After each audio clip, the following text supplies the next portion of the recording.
इस video को like करें, हमारे चैनल को सब्सक्राइब कर बेल आइकन जरूर प्रेस करें हमारी न्यू वीडियो सबसे पहले देखने के लिए।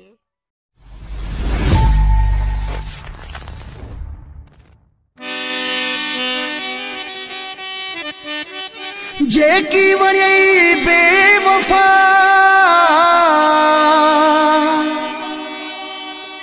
दई वञो आज़ार धिके करे तू धार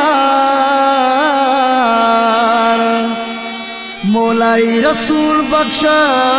के मोहब्बत में मारे त अगे जो अञा दर्द उमानी थो मुझो अंदर उगरियो पियो वा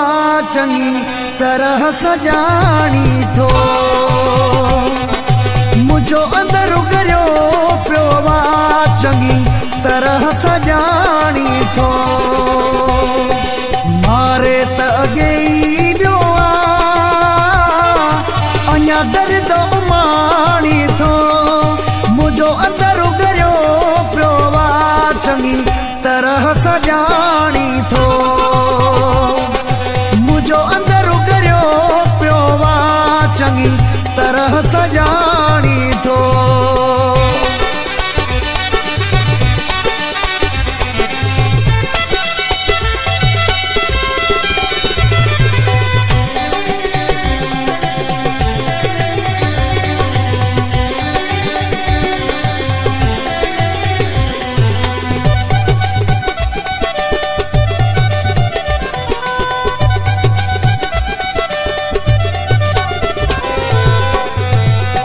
जो सवाल मालिक के बेदर्द सदले न लगे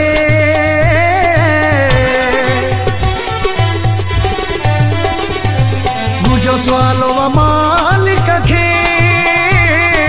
बेदर्द सदले न लगे किया आशिक मरा दो महबूब जानी थो मारे त अगे दर्द उमानी थो मुझो अंदर उगरियो पियो वा चंगी तरह सजानी थो मुझो अंदर उगरियो पियो वा चंगी तरह सजानी थो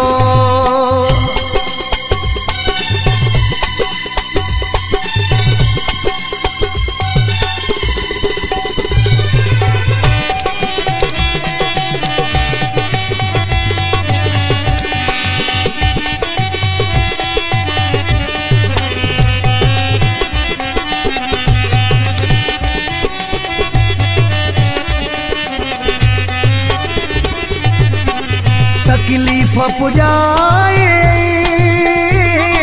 संदु संदु थी धार कयो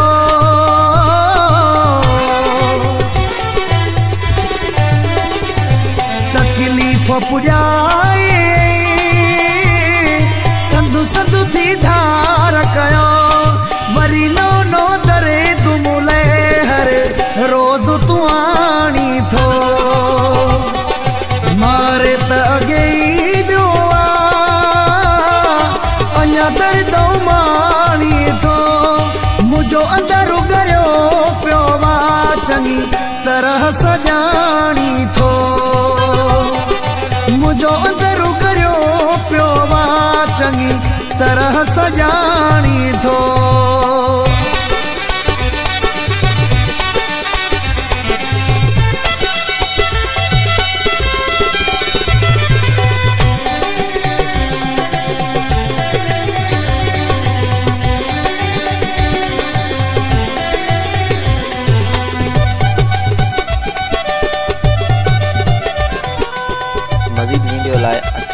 NS प्रोडक्शन यूट्यूब चैनल के सब्सक्राइब करें। हाजी गफार के दहर किया में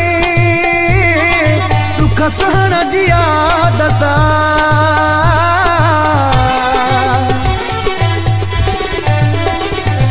हाजी गफार के दहर किया में दुख सहन ॾिसण जी आदत छा छा बर्दाश्त कयूं मुंहिंजो अलाह ई ॼाणे थो मारे त अॻे ई वियो अञा दर्द माणी थो मुंहिंजो अंदर उगरियो पियो चङी तरह सॼाणी थो मुंहिंजो अंदर उगरियो